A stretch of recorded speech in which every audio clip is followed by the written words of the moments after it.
Hello, everyone. Good evening. Welcome to another time of learning about stress management. I hope we had a very good weekend. So, while we wait for others to join us, if you are here and you're watching me and you can hear my voice, please drop your name and your location. Let us know where you are calling us from. Let us know where you are watching us from. Very, very important. So, because we want to interact, we want to know those that are actually paying attention or those that are here with us. So, if you are watching me right now, please, I want to see your name and where you are watching me from. I'm happy to be here once again. Every week, every Sunday, we are here teaching people about stress management, giving value that you cannot get anywhere else. I usually tell people that some of the things I teach about stress, you can't get it on Google. You can't get it anywhere else because they are from experience and they are from many years of study. I've done a lot of studies, and the way I teach stress management is different from every other person. So if you are watching me either for the first time or you've been here regularly, please, I want you to tell me your name and where you're watching me from so we can know ourselves. So Faith Igbinobaro is watching from Port Harcourt. Thank you very much for joining and for always joining. You are a constant participant, and I'm happy about that. Mata Chidubem is joining me from Abuja. Thank you so much, Mata. Thank you so much for joining. I'm happy to see you. It's been a wonderful run. This is the fifth week. I'm sure about that. Either fifth or sixth week, of teaching stress management every Sunday. And it's been wonderful. Testimonies have been coming from everywhere. People have been sharing their experiences from some of the things that they've learned. And I'm happy to be the one piloting this great assignment. I call it an assignment because we are hoping to reach as many people as possible. So today we'll be looking at how to manage stress in children. If you were with me last Sunday, you will notice that we talked about how to identify stress in children. And it was really intensive. It was really, really intensive. People chatted me up to say, this was powerful, as in I didn't see stress in children from this perspective. And we learn every day. Every one of us learn every day. So even me that did the training, I had to go back to also watch what I taught, because sometimes you could be training on a particular topic but not really understand the depth of what you're saying.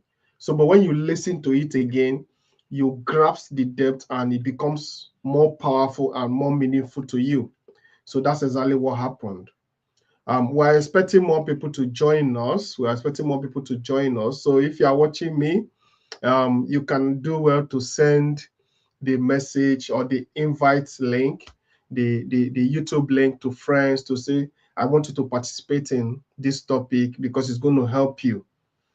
So in the next 1 or 2 minutes, we're going to start. And honestly, today is not going to be very long. At most 30 minutes or 35 minutes, we are done, because I have been on the road all morning.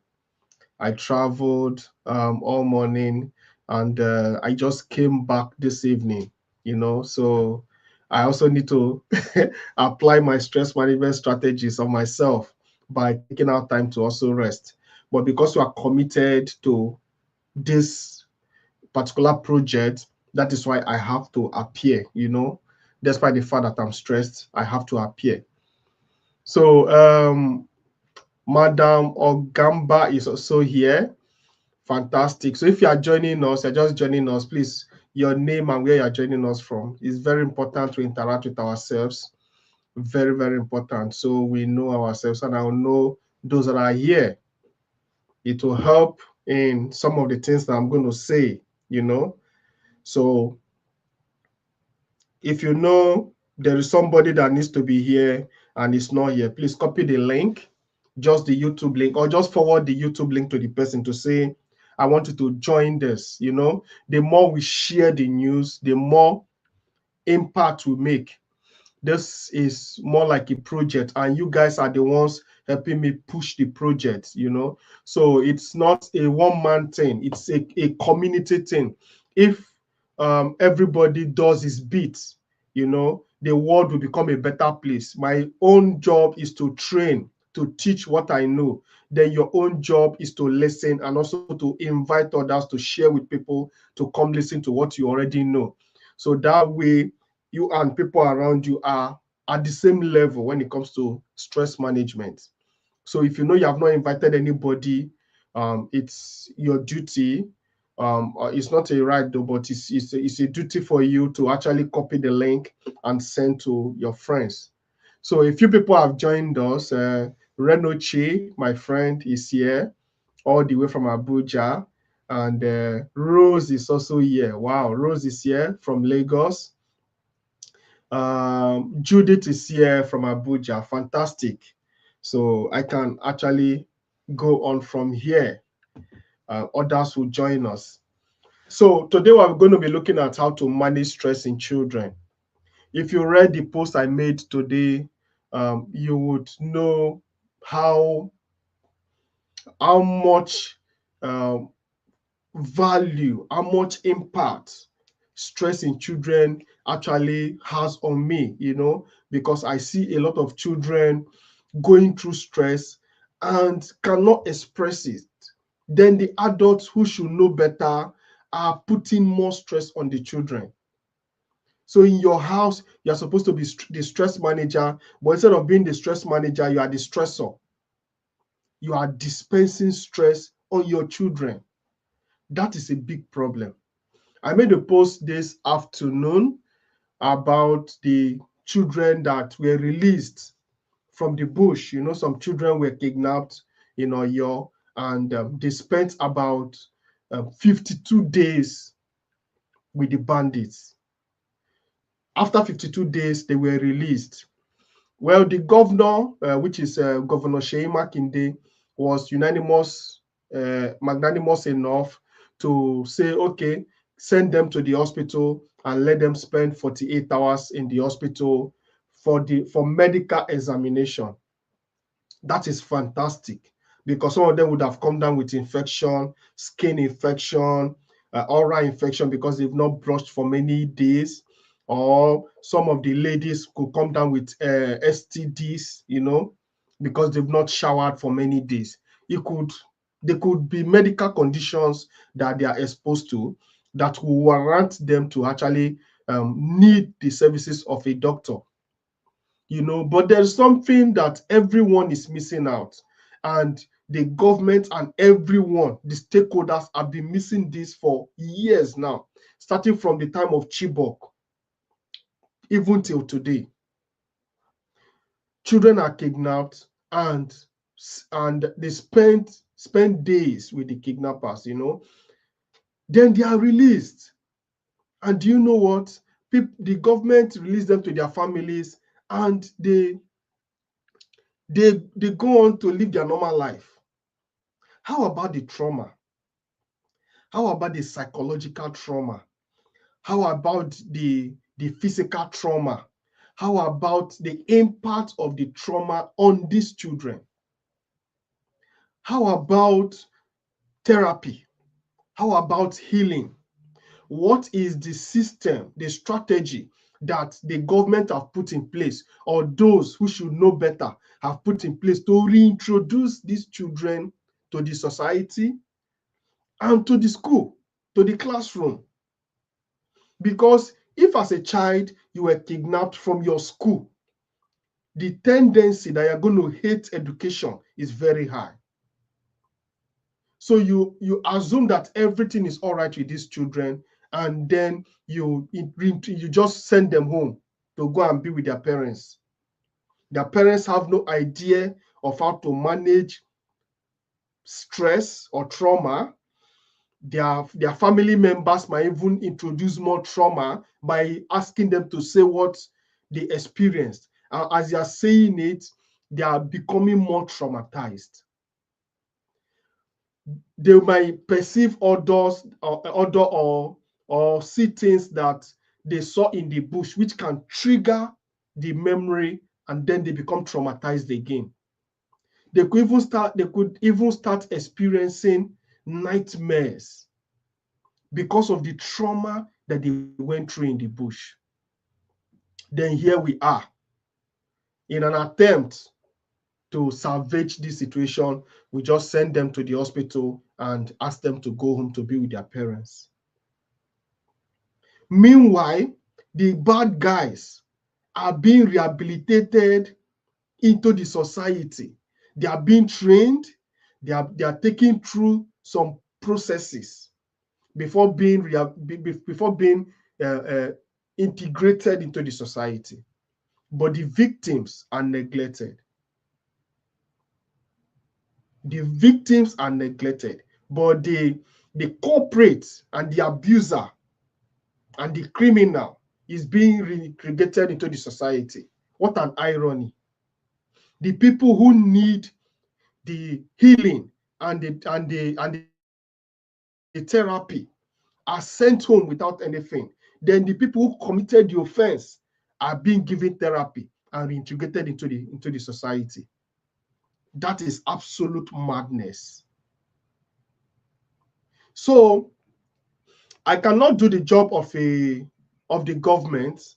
I am just a single individual. There's little or nothing I can do to give, to at this point, but I can actually teach you that is listening to me now. I can teach you what to do to manage stress in your own children. And if you know anybody who has suffered trauma or whose child has been kidnapped, please send this video to them. Send this video to them. It will do them a whole lot of good. In fact, every single thing that we have done from the beginning of this webinars that we started, every single thing is very important for people who are going through trauma or who have gone through trauma. Very, very important. So we'll have more people joining us. Reverend Mrs. Eshiet is joining us from the UK, and Blessing is joining from Lagos. Thank you so much, Blessing, for joining. So as I said, I'm going to go straight to the point, no beating around the bush. I'm going to go straight to the point to give you 5 very important ways, 5 very important ways to manage stress in children. In fact, if you can grasp these five ways of managing stress in your children, in fact, I will be happy. I will be so happy. So what is the first way to manage stress in your children? Is to create a safe place for your children to be able to communicate without being scared. That is the first way to manage stress in your children. For you to be able to create an avenue, an environment that is safe for your children to actually come to you to say, Mommy, look at what I'm going through, or Daddy, I think I'm being bullied by somebody.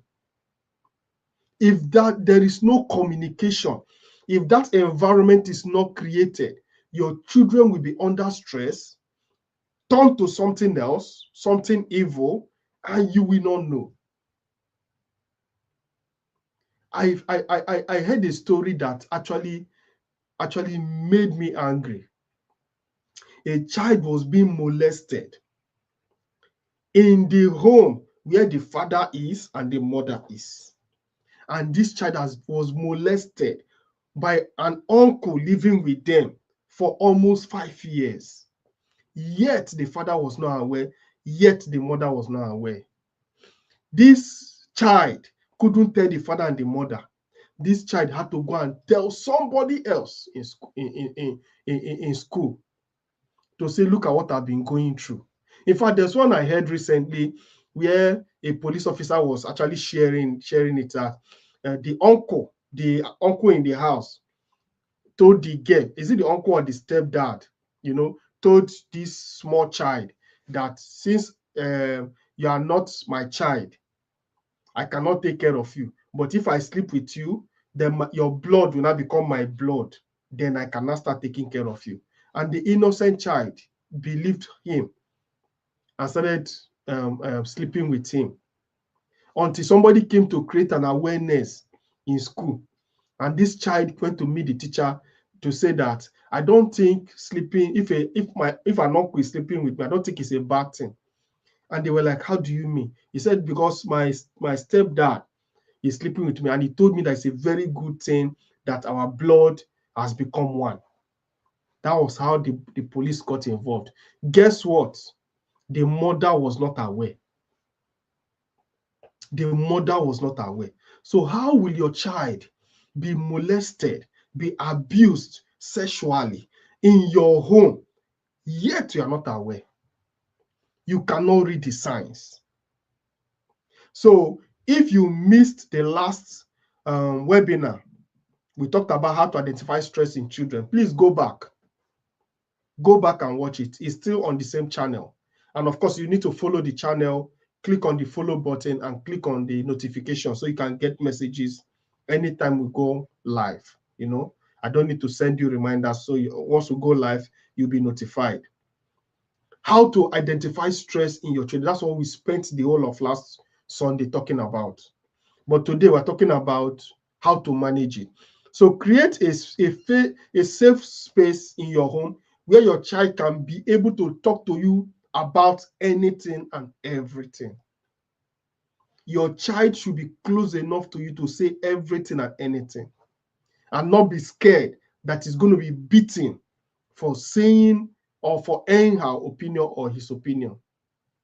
This is very, very important, because if your children cannot relate with you, you might not know when they are stressed out. You might not know when they are going through stuff. People think that children are too small to experience stress. So they say, what do you know? If your child is complaining that I'm feeling sick, I'm having a headache, you say, my friend, get out of here. What do you know? What are you going through? What do you know about stress? My friend, shut up. You shut them down. I went to a picnic with my son, because sometimes I and my son just go to picnic. We just carry food, carry everything, and just go to picnic. So of course my wife usually complains that we are sidelining her, but we need to talk man to man. So we went for a picnic in Abuja Zoo. There's one zoo that is in the barrack. I've forgotten the name of the barrack, but it's the barrack on the way to AYA, if you know Abuja very well. So I and my son just packaged ourselves, entered into the car, and drove into the zoo to see animals and also to talk. So after that, we started playing chess, I and my son. So there's this other lady that came with the daughter. The daughter honestly was asking an innocent question about one of the animals. If you see the way this woman slapped the daughter to say, shut up, you talk too much. And the daughter just went into her shell and almost started crying. I was forced to actually react, but well, you have to hold yourself. So just for asking an innocent question, just because she wants to know, she almost beat the hell out of the girl. Just because the girl wanted to ask a question. And that is how many of us respond to our children.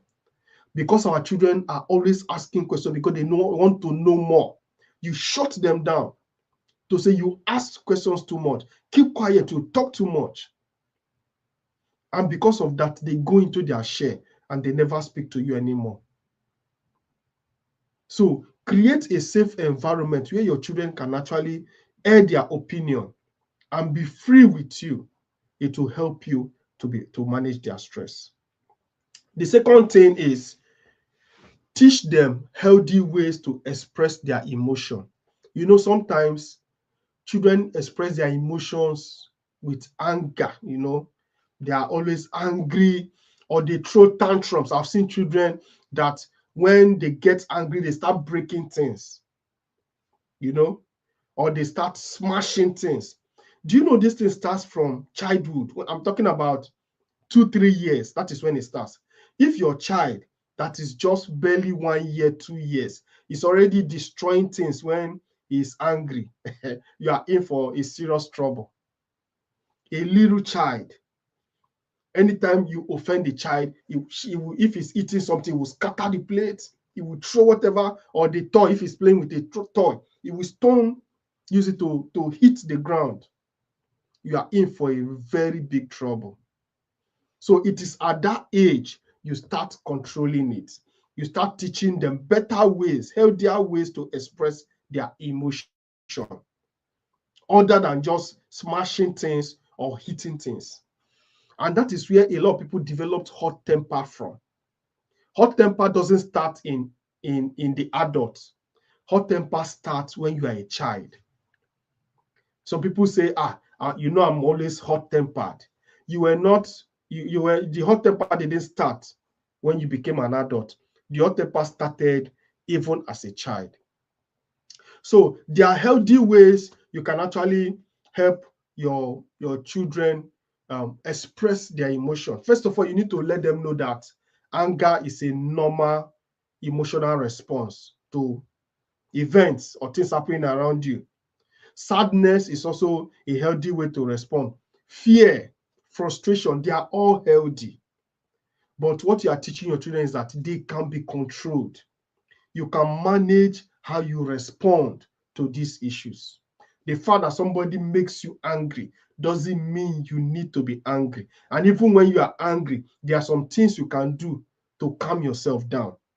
One of them is counting 1 to 50 or counting 1 to 20 before acting. So if somebody annoys you as a child, you can count 1 to 20 before responding. By the time you finish counting 1 to 20, that anger is gone. So your response becomes more matured and becomes calmer. Then also teach them how to express themselves in drawing, in activities. Take them out to play football. In those days, children will gather, go to the field or even go to the road and play ball from morning till night.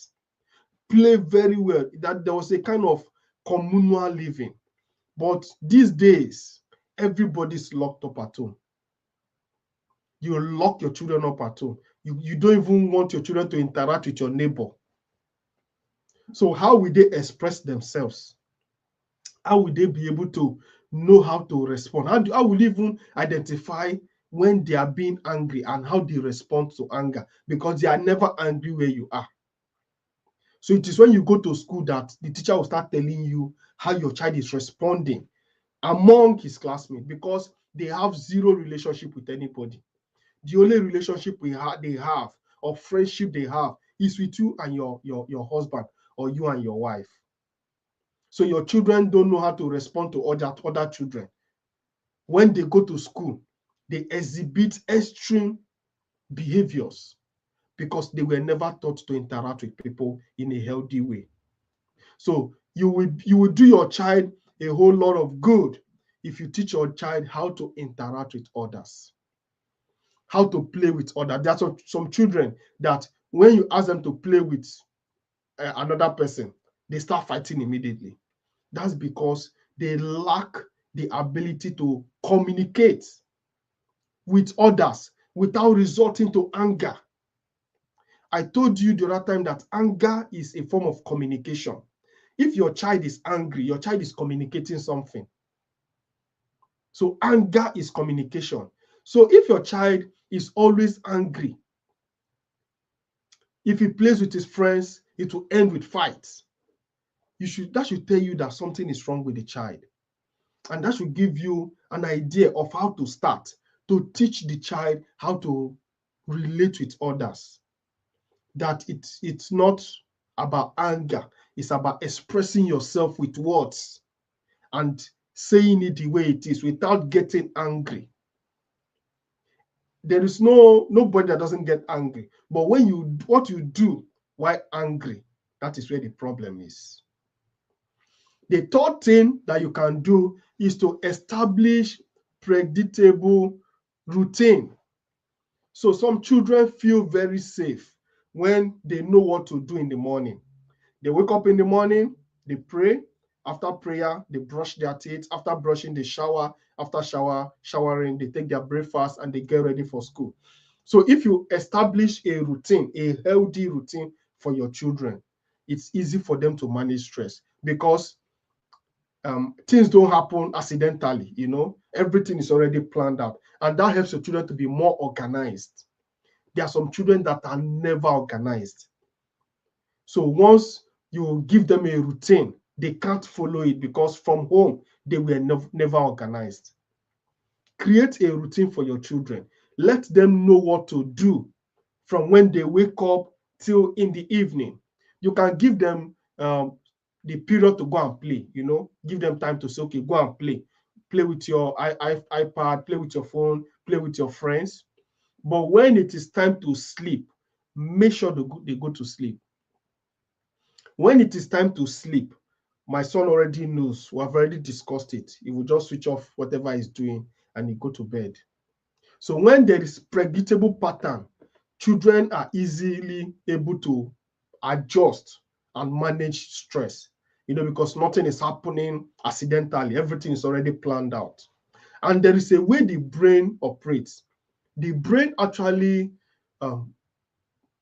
is calmer and operates at optimal level when the environment is organized, when you as a person is also organized. So if you are organized, you know what to do at every point in time. Everywhere is organized. Your room is organized. Your day is organized. You will be less stressed. Same with your children. If you help them plan their day, they will be less stressed. This is very, very important. So the fourth one, I told you that I'm going to give you 5 and we take questions, then we'll call it a day. The fourth one is teach your children simple stress management strategies. How will you teach them if you don't know? That is where the basic stress management certificate course comes in. The course has already started, and this is the first week. We've done 7 days, and people have already started writing their assessment. You do your first assessment. At the end of second week, you do your last assessment. And by the time you are finishing the course, you are already a professor of stress management. I'm not even capping. So teach your children some basic things, and I'm going to share a few of them. The first thing you should teach your children is how to do breathing exercises. So teach them that when they are stressed out or when they are angry, they should breathe in, hold their breath, and count 1 to 20, then breathe out slowly. So you teach them that, ask them to do it like 5-10 times. If they are angry or they are stressed out, by the time they do it 5-6 times, they discover that their stress level goes down. It helps the adults, it also helps children. Then teach them some simple relaxation technique. Teach your children how to be calm, how to be seated calmly, Teach your children to sit calmly without doing anything. Because there are some children that cannot sit in a very calm way. They cannot sit down without doing anything. They will be bored. Some of them they will be restless. Let me put it that way. So you are raising children that cannot even meditate, because they are restless. They are always on their phone. So there's always something they are doing. If you take their phone away from them, you have killed them.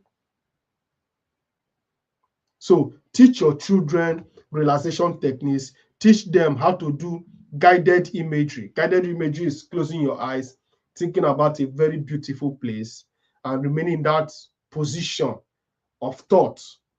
You understand, both physically and mentally, for a few minutes. It helps the body to calm down.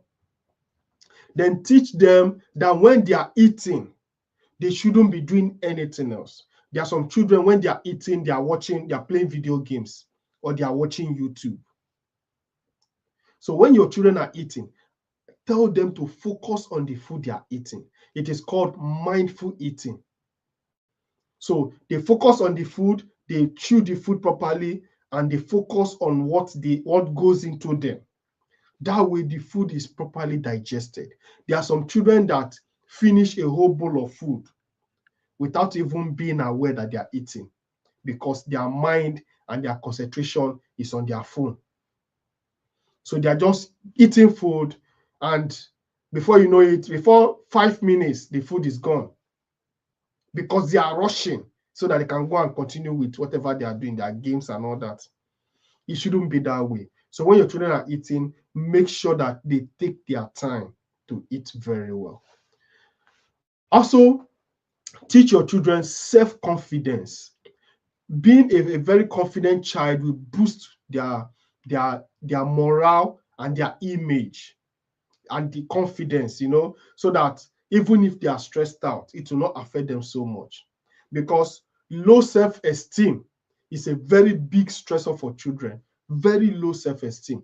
There are some children that cannot stand up to speak before an adult. They are shy. They are too ashamed to speak. I had to remove that shyness and low self-esteem from my son by asking him to participate in school activities and also asking him to do presentation before me.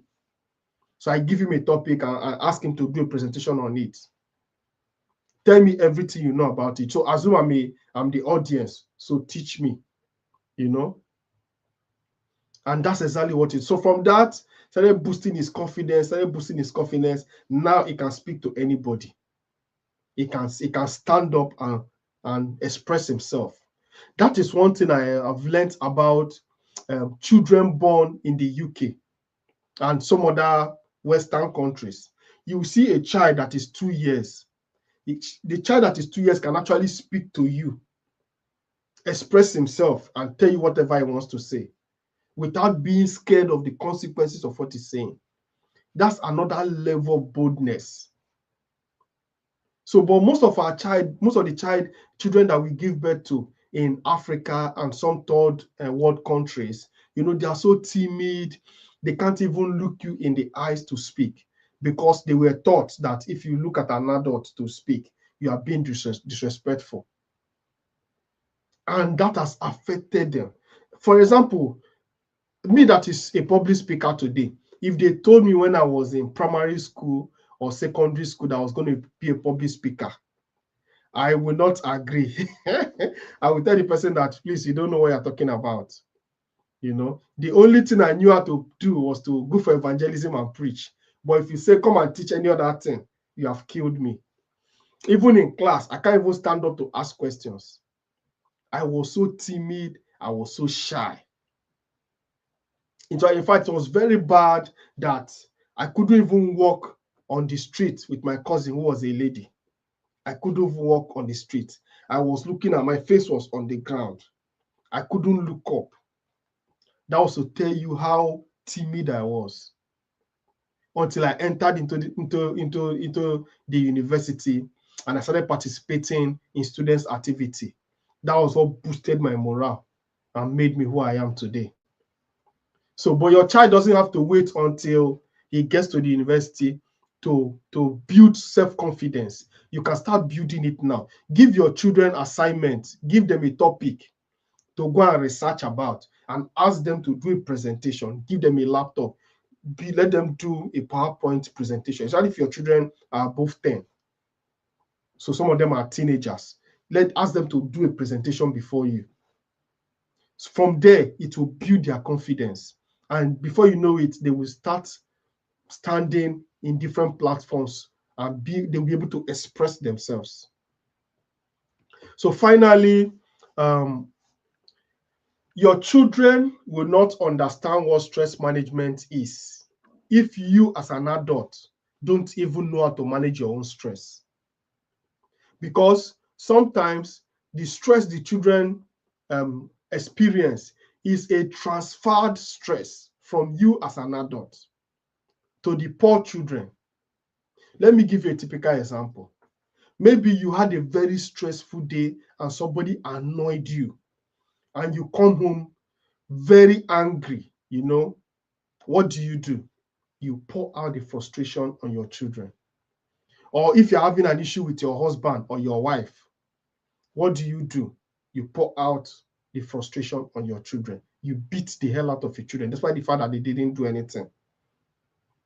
So sometimes you cannot fight your husband or you cannot fight your wife, but the children, the poor innocent children who are defenseless, you can fight them. So you transfer the aggression to them. You shout on them. Innocent children that didn't do anything to you. If you as an adult cannot manage stress, how do you want to teach your children how to manage stress? You can't. So model yourself as a very professional stress manager. Model yourself, as a stress manager in your home, and your children will see what you're doing and emulate it. Children learn more from action than what you say. If you like, say all manner of things to your children, educate them, give them all the information they need to do. If you're acting the opposite, they will follow the way you're acting. Every child is looking at how you react when you are offended. So if you are the type that when you're offended, all hell breaks loose, you carry different weapons to fight because you're offended, your children are watching it. No wonder when your children want to fight, they're also looking for a weapon to carry, because they are following your footstep. So your problem will be compounded if you don't have any idea of how to manage your own stress. If you can manage your stress, you model your life, and your children will follow that model, because you become an example to your children. This is very, very important. So a few points you need to know. Children express stress in form of stubbornness and bad behavior. Most children express stress by changing their attitude. That is why you should go back to the the webinar I had before this one, the one I had last Sunday. Go back to it, because it will help you identify how children express stress. Then every child's behavior is a message. If your children are behaving well, it's a message to show that you are doing well. If your children are behaving very badly, it's a message to show that you're also doing very badly. There are some children that are very stubborn. When I mean very stubborn, in fact, anywhere they are is trouble. If you drop them here, before you come back, they've broken everything. If they visit you, there was I remember one time that somebody and somebody brought a child to come, and came with her child to come and visit us. And by the time they were leaving, a lot of things were spoiled in the house. We had to start calling the landlord to come and fix some of the things that got spoiled, just by a child, one child, not two, coming to the house. So there are some children, that is an expression of what you are teaching them, and also an expression of how they are managing their stress. Because when the child is stressed out, they become hyperactive. They start behaving, they start crying, or they start acting in a very strange way. Many of us think that is the personality of that child. No, the child is passing a message to you, but you are not listening. So behind every anger, behind every withdrawal or isolation that your child exhibits, behind every poor concentration in school or doing very badly in school, behind every sudden change in behavior, there may be stress that needs attention. So don't ignore it. Your child was very brilliant. All of a sudden, your child started doing very badly in school. A sudden change in behavior, sudden change in academic performance, that is stress for you. So what do you need to do? You need to find out what the stress is, then you can look for a way to correct it. So thank you very much for being a part of this. I will take a few questions for maybe the next 5 minutes, then we'll call it a day. As I told you before, I'm just coming back from a long trip, and I drove all through today. So I want to go rest in preparation for Monday.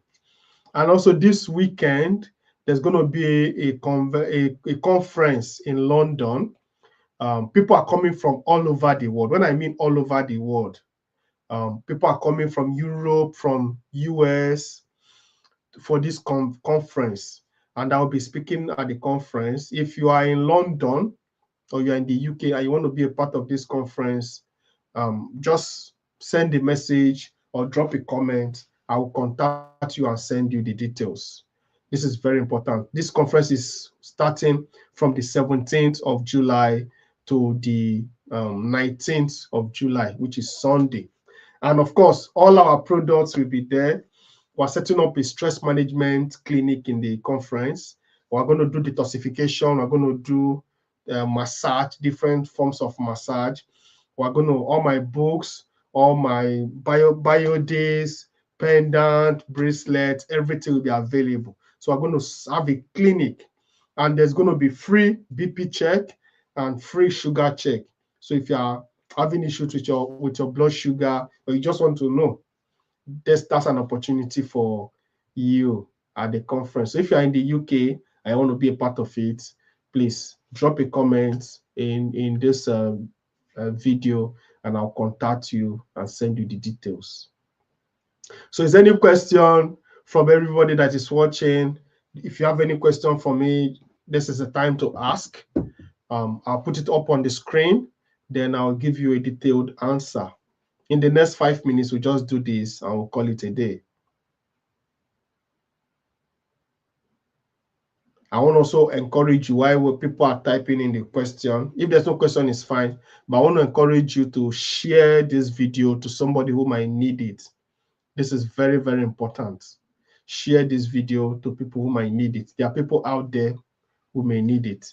So next Sunday, we might not have the webinar next Sunday because, of course, I told you that I'll be at a conference for 3 days, and it's going to be really stressful for me attending to people. We're expecting over 250 people from all over the world at the conference. So it's going to be really stressful for me because I'm going to do sugar tests. I'm going to do check their sugar level and check their blood pressure, do detoxification and all that. Of course, with my team, I've got a team. So it's going to be stressful. So I might not be able to do a webinar on Sunday, but the next Sunday after this, we'll continue. And we're going to do how to resolve conflicts in marriages. That will be the topic. It's going to be very, very interesting. So how to resolve conflict in marriages. I'm going to give you a model. There is a conflict resolution model that I'm going to give to you. You know, I use it, I teach it in corporate organizations. So, but I want to share it with you. You can implement it in your marriage and you get the same results, fantastic results. So there's a question here. I'll just put it up, then we'll look at it. My child used to be scared with long note copying and reading it as well. Yeah. How do I handle it? True. It depends on the age of your child too. If your child is very young, what I mean is your child is in primary school, it's normal for them to be scared of long notes and copying. And you know, that is the problem I have with the Nigerian education. A child that the brain is still not fully matured, you are giving the child so much to learn. So much to learn. A child that as it doesn't even have has not even grasped, you know, the capacity to carry a lot of information. You are giving the child so much to copy. Even my son, I remember when he was in primary school, he used to complain about copying notes, and he used to be the last to finish in school. So when I come to pick him, well, that's when we're in Nigeria, when I come to pick him, I'm always waiting for him to finish. Teacher will say, Nia has not finished copying notes. And I wait. When he finishes, say, Daddy, I hate copying notes. It's not a psychological disorder. It's not a problem. It's just their stage, you know. So you need to give them time and encourage them to get to a point where they learn or they adapt to that particular situation. The story is totally different when you are living abroad. When my son came over to came over to the UK, and he was enrolled in primary school. No single homework. When I mean no single homework, it was a shock to us because we were expecting loads of homework. Somebody that has been doing homework from kindergarten, and here we are abroad, no homework, nothing like a notebook. He doesn't go to school with notebooks. All his books are in school. So when he gets to school, they give him the notes for the day, and he will just copy, finish, just drop it and go. And their library, there are things that they can do, activities, that they do to stimulate their brain, but no heavy classwork. And that was the first thing he told me. He said, Daddy, I'm really enjoying this place because no heavy classwork, and I'm understanding the things that are teaching me. But back home, the curriculum is so jam-packed with so much that you'll be wondering, how can a child even cope with all this? So that's where the problem is.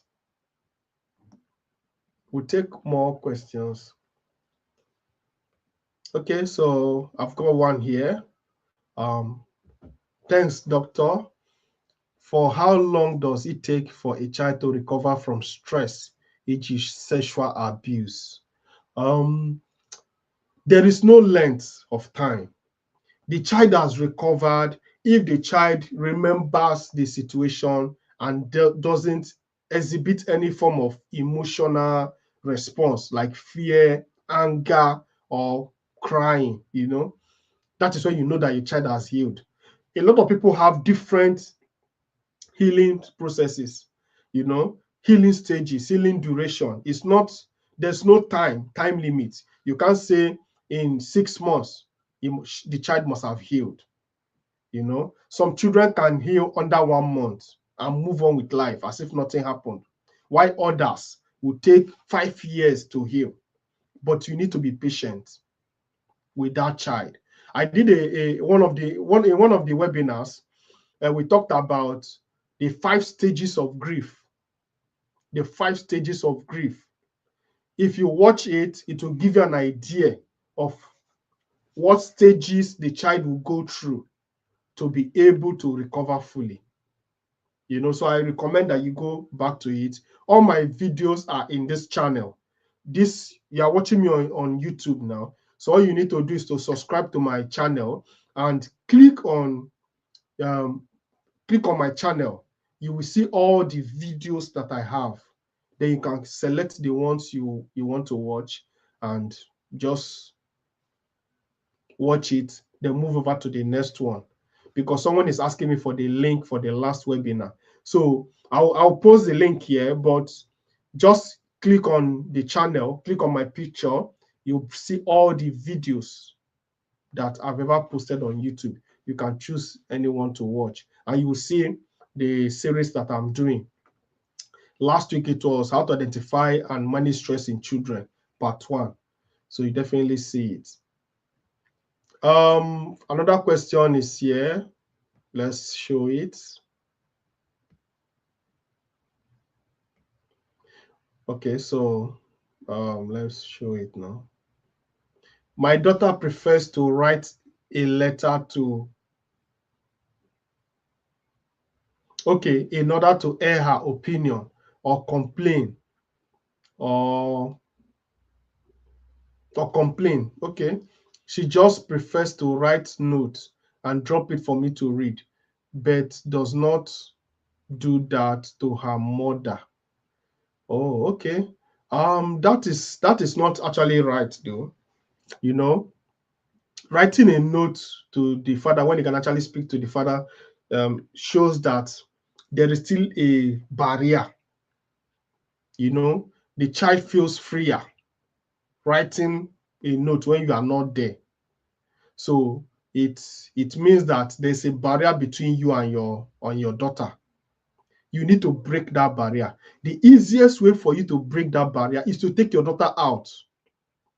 Go for picnic, go for sightseeing, take her to a restaurant and let her eat. Then you should start discussing.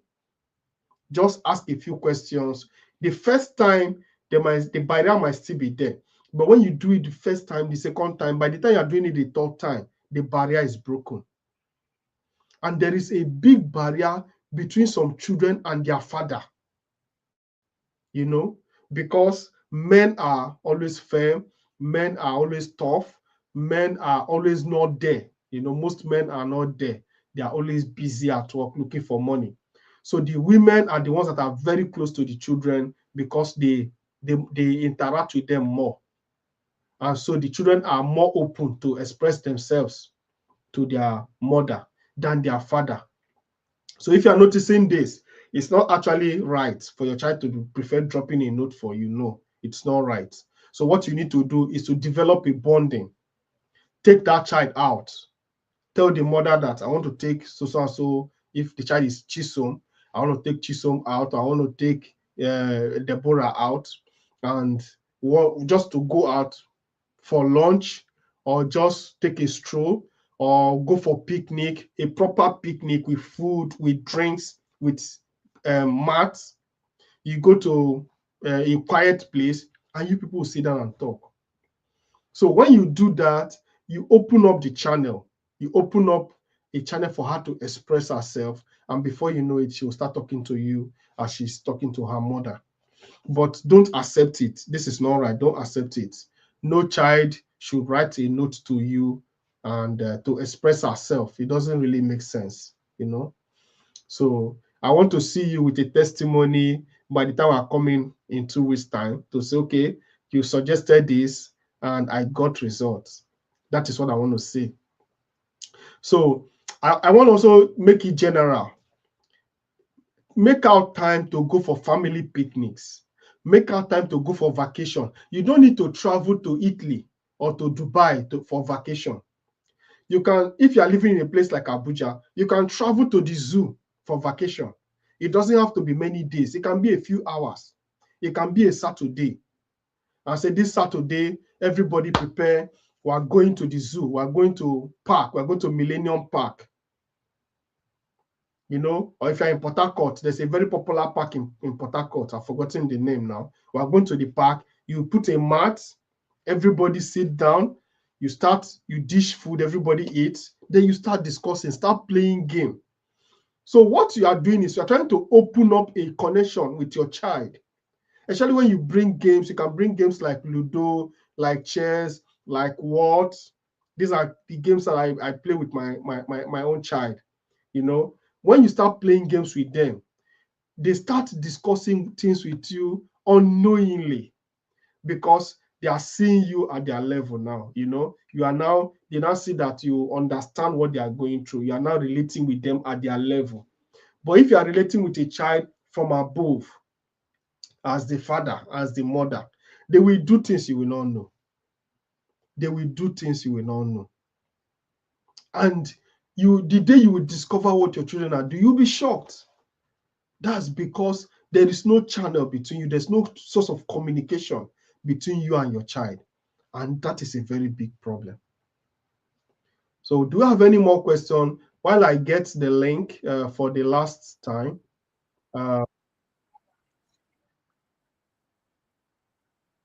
Sorry. Let me get the link for the last one. Just a minute. Oh, okay.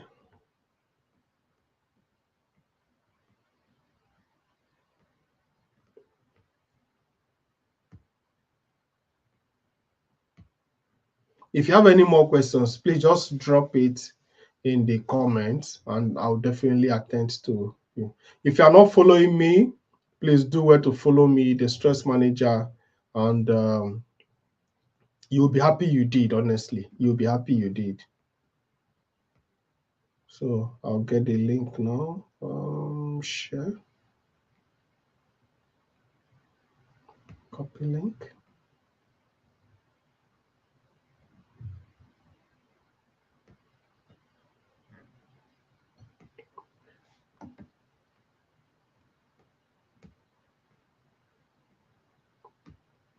Okay, so Martha, I've just posted the link. So just copy it now before the webinar finishes. So click on it, copy it, and paste it on any browser. You'll be able to watch it. Or just click on it. It will take you straight to the topic, but don't click on it now. So that's why I say you should copy it and keep it somewhere. After this particular session, then you can go watch it. And if you have not actually watched that of last week and you're watching me today, I'll prefer you watch that of last week. It will give you a foundation to understand where we are coming from. This is very, very important. Very, very important. So if there's any more questions, you can actually share now. If not, we'll call it a day. This is a new week. So the new week comes with its stress, but you don't have to be stressed out. Make sure you are in charge, you're in control of your emotion. Don't allow your emotion to control you. Be the one controlling your emotion. There are some times that you allow people to manipulate you and alter your disposition to the day. For instance, you just go to work and somebody insults you and the person spoils your day just like that. So don't allow anybody to determine how your day goes. You have that right, you have that prerogative to actually say, nobody can alter my day. Nobody can determine how my day goes. I am the only person that can do that. And that is exactly what I want for you. So thank you very much, everyone, for joining me. Remember to share the video. If you're not following me, follow me on YouTube. Share it to as many people as possible. Let people benefit from what you are benefiting from. It's totally free. We're not charging for this. Thank you very much, and God bless you all. Thank you.